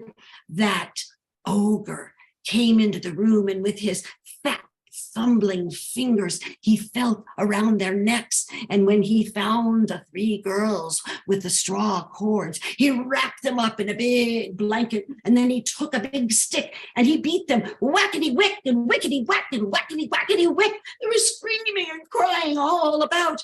Molly and her sisters were now wide awake. And she turned to her sisters and she said, shh, we must jump out the window. And so the 3 girls jumped out the window, and like leaves in a hurricane, they ran together as fast as they could through the forest. But that is when the ogre realized what had happened. And so he went off running, chasing after them in big, giant strides, trying to catch up with them. The girls ran and ran until they came to a crag, a great ravine where down at the bottom there was nothing but sharp stones and boulders. They had to get across somehow, but there was no way. But then Molly looked and she saw a bridge. And curiously, the bridge was made of one strand of human hair. And so she grabbed her sisters by the hand and said, we must go, sisters, we must go. And the 3 girls, they danced across that strand of hair as if they were fairies in the night of the moon. And soon they were on the other side, just as the ogre reached the edge on the other side where his cottage was. And he shook his fist at them and shouted out, woe be to thee if you ever come this way again. Molly turned to her sisters and said, well, I hope we never do come back this way again. And in the morning, there they stood, not far away from a castle. The elder sister pointed and she said, look, there's a castle gleaming in the morning sun. And so the 3 girls ran as fast as they could, and there the guards met them, and they told the guards all that they had experienced. And they ushered the girls in to talk with the king, for they knew the king would want to hear their story. And so the girls told them on and on what had happened, and Molly, of course, told them most, because she had seen everything. And then the king looked at her and said, you know, Molly Whoopee, you are a clever girl, and you're full of spit and vinegar. I wonder, would you go back to that place once again? Oh, I don't want to go back. No, no, no. Well, let me tell you this.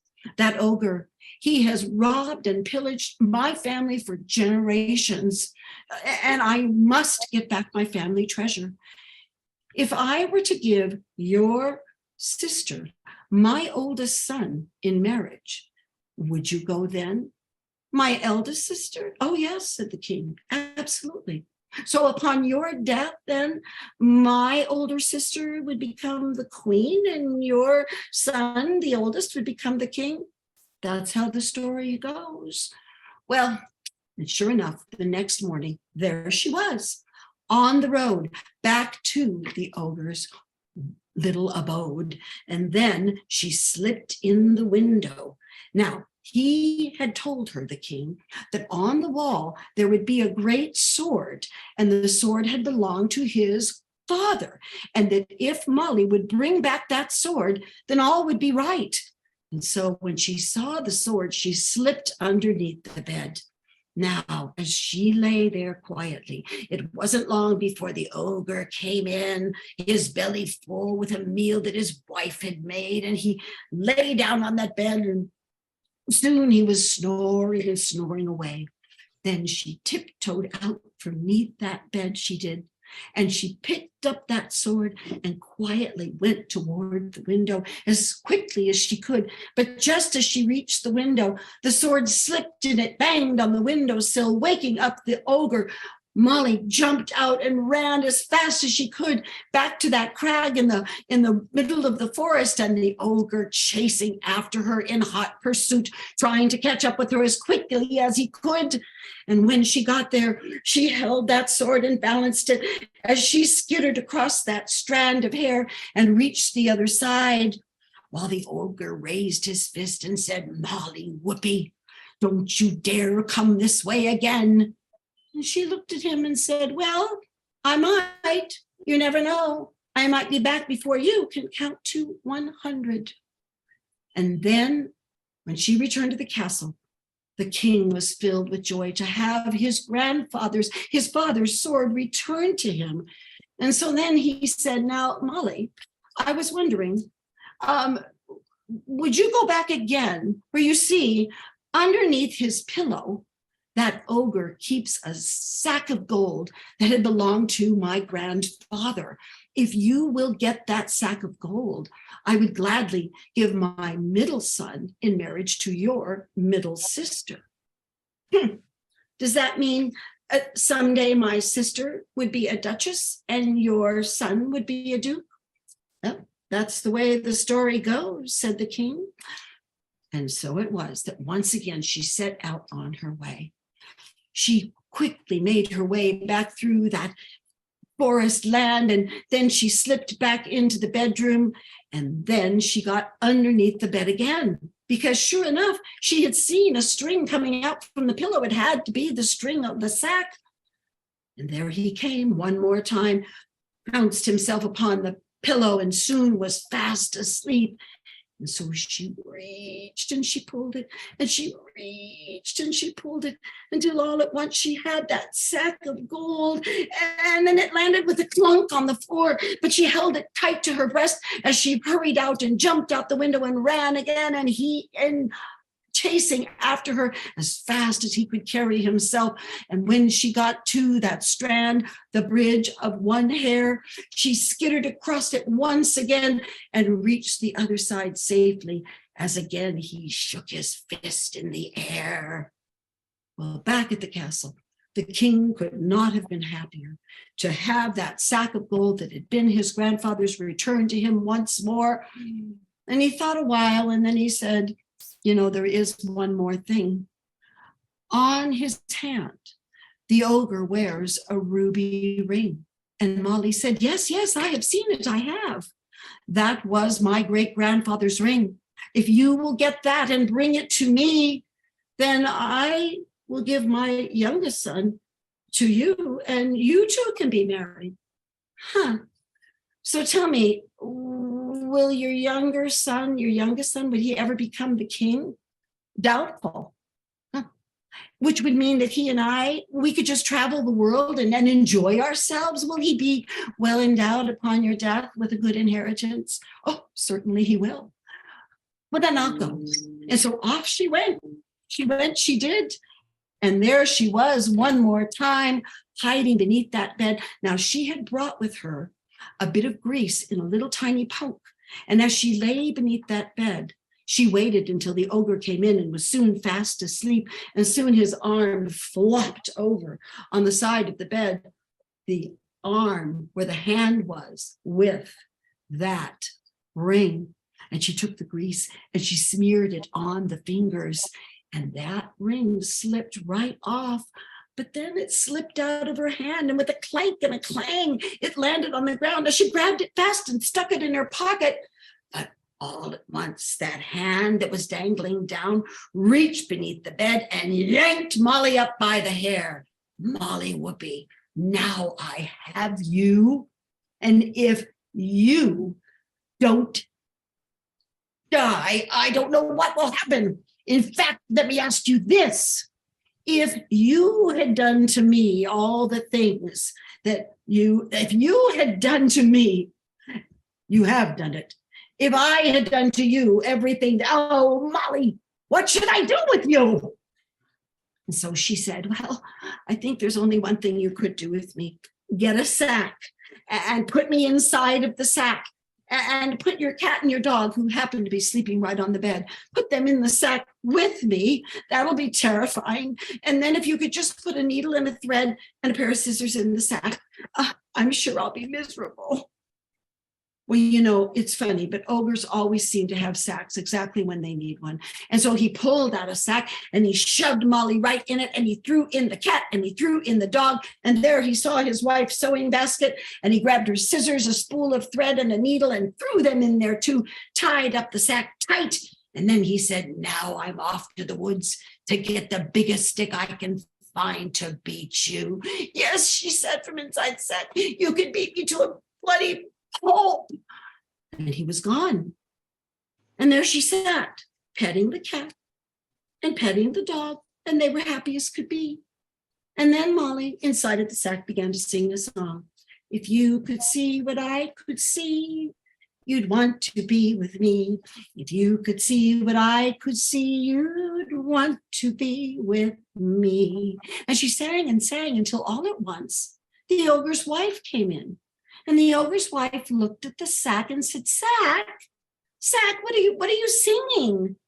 And the sack continued to sing. If you could see what I could see, you'd want to be with me. But I do, said the ogre's wife. I do want to be with you, Sack. Can I join you? And Molly took those scissors and she cut open the sack, and out she popped. Oh, Molly, Whoopie, that's you inside the sack. I thought the sack was singing. I need to get in and see what's inside of the sack. And so Molly, somewhat feeling a bit ashamed of herself, helped the ogre's wife into the sack. And then with the needle and the thread, she quickly stitched it closed. And then the ogre's wife sat there and she said, well, it's a bit dark in here, but there is the cat and the dog, and they're good company. But Molly, I don't see much at all. I wonder what the sack was singing about. And right then, who should come in but the ogre? Now, Molly had just slipped out the window and she was running as fast as she could go. But the ogre came with the big stick and he began to beat that sack with Molly in it to a bloody pulp. He was screaming and the cat was howling and the dog was yowling. And it was just such a cacophony that a poor ogre stopped and he said, who's in that sack? And there was his wife inside of the sack. Oh, that Molly Whoopie. And he went running after her as fast as he could go, trying to catch up with her. He ran and she ran and he ran and she ran until finally Molly reached that strand of hair, that tiny bridge, and she quickly flew across it as quickly as she could. But the ogre came fast and he was going to catch her this time. And he took one foot and stepped onto that strand of hair, and it broke, and he fell down into that ravine, and the ogre landed squish on those sharp rocks and those boulders, and that fellow was ding dong dead. Well, not long after that, the king decided to retire, and sure enough, Molly's eldest sister became a queen, and her middle sister became a duchess. And Molly and her sweetheart, he was such a nice young man, took off to see the world. And soon they came to a little village where there was a woman who was working in a bakery. She looked a bit familiar. And when Molly looked at her, she said, have we met before? And the woman said, oh, yes, Molly Whoopie, I know I don't look quite the same. My teeth are all broken apart and I got lots of bangs and bruises, but I must tell you this, sweet girl, you freed me from the most dreadful, horrible ogre of a husband. We're all free. And you know, said the ogre's wife, I think all of us are now are living happily ever after. Molly would be a story from Scotland. Thank you. Thank you. Very nice. Thank you, BZ. My Thank pleasure. you. Very good. Wow, what a fabulous evening. And I didn't have to hide behind the sofa once. Almost did, but not quite. Now I'm going to bring all our tellers back one at a time to say thank you. So please unmute, give them lots of love, and we'll find out what they've all got coming up. So first of that, we've got Patty and James. So perhaps we can bring them back onto the stage. And what have you got coming up? Have you got anything you'd like to promote or talk about? Well, let's see. Tomorrow we're going to be doing our regular third Thursday program at a meadery nearby here, Twisted Horn Mead and Cider. It's a Viking style mead hall. And let's see. Oh, and we wanted to flog our book. Yes. Yes, go right at it. So we have a book. We'll put the link in the chat. It's called How Baby Coyote Learned to Howl. And it's a book for everyone who just didn't know how to do something and needed some help. So we're be glad it's good for people of all ages, but happy to share that. Fabulous. Thank you. And thank you so much for sharing your story. Next, we've got Betsy Mosier. So Betsy, what have you got coming up? Not much. I'm still getting over treatments from the last year and a half. So I haven't done much storytelling. I've got a few ideas and I need to start getting back to writing more stories. Perfect. Well, lovely. Thank you so much for sharing your story with us tonight. Oh, and someone asked if I wrote that. Yes, I did. And there are little kernels of truth in there. Right. So leave it up to you to decide which parts are true and which aren't. It was most excellent, Betsy. Thank you for that ride. Betsy, Yes. Betsy, you're in Orange County. You come to South Coast from time to time. Yep. You would be more than welcome to come and join us at St. Paul's tomorrow evening for our story swap of spooky stories. Oh, thank you. I'm still not driving at night yet. I So, understand. but I'll be there in spirit. Oh, that was really good. Excellent. Well, thank you, Betsy, for taking time out to share with us. So next up was Ed Lewis. Ed, thank you for your lovely spooky tale. What have you got coming up? Well, we don't have a genre event next month. It's the only month we don't because SAC celebrates celebration. And I know, well, I think where Ron is at, there's pairings of Northern and Southern California story swap groups. So the Sacramento Storytelling Guild and the Inland Valley Storytelling Guild are pairing, and we will each provide 4 tellers, and that's on November 21st. But there's 2 other pairings. And then a lot of individual swap groups are celebrating celebration.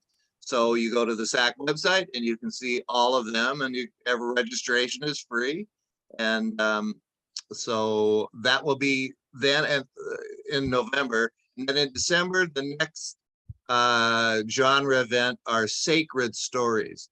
So again, if any of you or you know of people in your swap groups that could fit that bill, please send me the information and nominate them from your group. I think we have 3 nominations so far. I don't remember who they are right now. And then the last thing is next weekend, and I always see Ron there, is the Ojai Storytelling Festival. And there are 6 amazing storytellers in Ojai, and you can do it online also. So check it out, Ojai Storytelling Festival. It's a Halloween weekend. It goes the 27th through the 30th, and it's I think Ron and I have been there for everyone that they ever had. We're at 30. Yeah, it's an amazing festival. A beautiful location. Wow, thank you, Ed. And that's the one that Bill Lett was bigging up at the National Festival, wasn't it? Yeah. Yes. He was. We'll be there. So Ron, you just repeat what you've got coming up, because so that we can all... Okay. Tomorrow evening, but you'd have to be local, so I don't think that'll apply to many of you. at St. Paul's Episcopal Church is our third Thursday storytelling group of the Inland Valley, or the South Coast Storytelling Guild. On Saturday, is the Howl Oween event at El Dorado Nature Center. And it is crafts and nature studies for children who walk a path and gather treats and do all these things. And then as they're leaving, we have a circle of storytellers and we tell stories to any who will stop and listen. It's a lot of fun. Excellent. Wonderful. Thank you, Ron. Genevieve, happy birthday. Happy birthday, Genevieve. Yay, happy birthday. Thank you. I'm very grateful. I was wondering, Shags, could you post that photograph? Yes, let me get that. Okay, so what I have is I have the picture that I saw when I scrolled on Murderpedia. And I recognized especially the hair, because at first, when I first saw my nurse, I thought she was wearing a wig. Oh, Him. And that mouth and those eyes are unforgettable. And the texture of his hair. There was just no doubt about it, who he was. oh. Ew. All right, we can take that out. Spooky. Wow. Creepy. What a lucky escape, Genevieve, honestly. So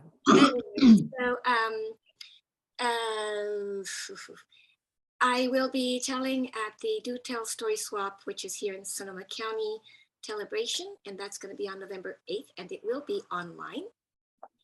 My stories, as you may have guessed, if you've heard me before or you heard tonight, my stories I call lyrical allegories, but I also occasionally tell historical tales, and I'm happy to tell anyway.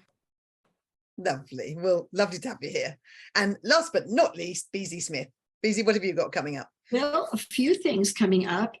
This year for Celebration, our guild is having its first public event since COVID, and we are having a family storytelling show at our local library on November 19th, and we're really excited to be bringing our craft back to our own community. So that we're really, and it's going to be a family show, so we're looking forward to that. And then, but the day before that, Alicia and I are going to be the featured storytellers for the Seattle Storytellers celebration program. And we are going to be doing a presentation of Native American stories that are from both of our individual heritages. So we're both looking forward to doing that program for the folks up in Seattle, and anybody else who I assume can. I think they're doing it as a hybrid where it can be in person or online. So you might take a look at the Seattle Storytellers website if you're interested in coming to that. And then incidentally, I'm actually starting to do a few programs in our local schools, and then I'm going to have a lot of fun this year during the holiday season, because the city of Sonora, where I live, has invited me to do a series of holiday programs over the Christmas season or the holiday season. And it'll be my first time to do that for my own little hometown, and I'm looking forward to that. And so it's just always a joy to do this work and to be friends with so many amazing people out there in the world. And thank you for tonight. I saw so many names of people that I love. Thank you. Lovely. Thank you, BC. And I just want to give a quick shout out to 6 Feet Apart Productions, which I'm one of the producers. Oh, yeah. We've got our first in-person show in San Francisco at the Mechanics Institute, and Sarah Armstrong, chair of SAC, is going to be one of the tellers. There's going to be 8 of us together. Most of us are all SAC members, and we would absolutely love to have some in-person support. So if anybody fancies coming, it's on the 27th of October, which is a week tomorrow, and it's at 6 o'clock at Mechanics Institute. So it's only a small little venue. It's going to be lovely. We're going to live stream it as well, so you can buy a ticket and you can live stream anytime up until the end of November. So I'll pop the two links in the chat. You can either go to our website, or you can go to the link itself. I beat you to it. I beat you to it. Oh, did you? Oh, well done. He did. So I want to give a shout out to Shags, by the way. Thank you. I suggest to all of you go down to your chat and look for the 3 dots, click on it, and then put save chat. Click save chat, and you will get all the links from tonight in under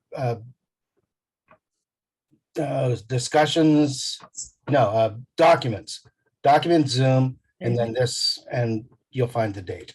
It'll come up as a little thing. So, Absolutely. yeah. Claire, what's happening with Lance? Don't forget Lance. Oh, Lance, I completely forgot. I'm so sorry, Lance. I didn't want to say anything. So sorry, Lance. I thought I got everyone. Tell us what you're doing. All right. Fabulous verse. Totally okay. I don't have any tellings coming up, but I did just have my second book come out October 1st. And One Night at the Cask and Cleaver is in that book. So if you want to read the whole thing, I just posted the link just above that flurry that Shags put in there. There's a link for Amazon where you can buy it. And I have some sort of literary podcast that somebody is interviewing me on next weekend, but they didn't give me any details, so I can't share that. So I don't know where that's going. But yeah, but the book is there. It's Lance McVeigh's Tales of Treachery and Terror. Well, when you get the link, Lance, when you get the link, send it to me and I'll blast it out to the membership. Oh, for the streaming? Okay. Yeah, I'll blast it out to SAG membership. Oh, thank you. Cool. I will do that. Sure. Thanks, Shags. Well, sorry, Lance. That's great. And how lovely to have your book. And is it all in verse, or were some stories and some in verse? No, it's all in verse. Yeah. Love that. Wow. I really like that. So lovely. Wow. I'll Amazing. keep a lookout for it. And a hip hooray to you for being a wonderful MC, Claire. You did a Yes, wonderful Yeah, Claire. bravo, Great. Claire. Thank you. Nice job. Thank you. No, it's been lovely. It made me come and listen to it. I'm going to come to them again. And next time it's going to be Corey Rosen as your MC. So I'm looking forward to, I shall come and see you for that. Once All again, right. And thank you so much to Ed Lewis, who actually came up with this Oh, wonderful idea. yeah. Thank you, And Ed. going. I know, we're Oh. our third year. Can you believe it? Yeah. Nice. Wonderful. Impressive. Very nice. And Now, lovely to be back. I also wanted to add that Claire and Corey and Willie Claflin are going to be the workshop presenters and featured storytellers at the first Sacramento Valley Storytellers Guild, Storytelling Guild Festival. And we're putting that on. That's in May. You'll hear more about it. But that's May 20th, I think, 20 or 21st. 20th. But you'll get all kinds of information. And Claire and Corey are going to do a workshop. Lily's going to do a workshop. And then both of them will individually perform. And it's a day. It's from like 1 o'clock until 8 o'clock at night. And we'll have a dinner break. And we will have 6 regional tellers that we've already secured. And a new person that's really quite remarkable from the theater community. Nice. And I just want to let everyone, is there anyone else here that, in the audience that has anything that they would like to share? Just unmute yourself and go for it. Well, I'm doing Three Sisters companion planting and corn husk doll making. I just finished with the San Geronimo Valley. I'm now in Sonoma County, I'm sorry, I'm in Marin now, but storytelling and teaching in Sonoma. And then in November, besides the Seattle celebration, I'll be at the Menlo Park Library, storytelling and teaching how to make corn husk dolls. Nice. Lovely. Yeah.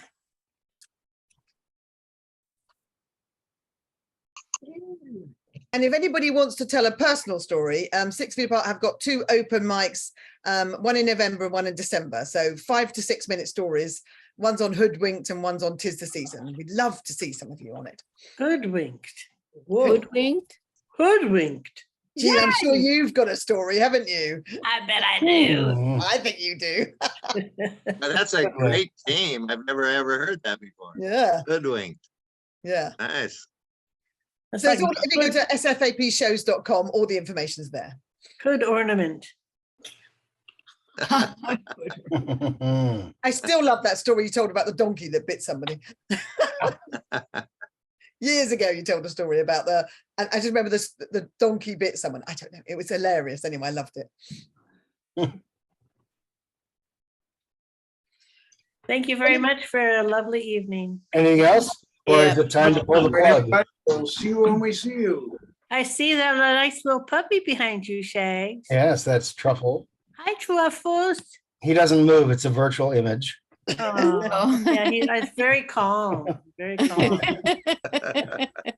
Well-behaved dog. It's sort of when he dies, I'm gonna have him stuffed in that position. Oh, no, stop Freeze it. dried. Shags, no. Freeze dried. Hi, Marilyn. That's creepy. I know. Hi, Marilyn. Spooky. All right, all. Well, this has really been great. Been fun. Anybody else want to take over and turn off the lights when they're ready to go? Or shall I pull the plug now? I'm going to say toodaloo. Okay. All right. Good night, All everyone. right. Everyone. Love y'all.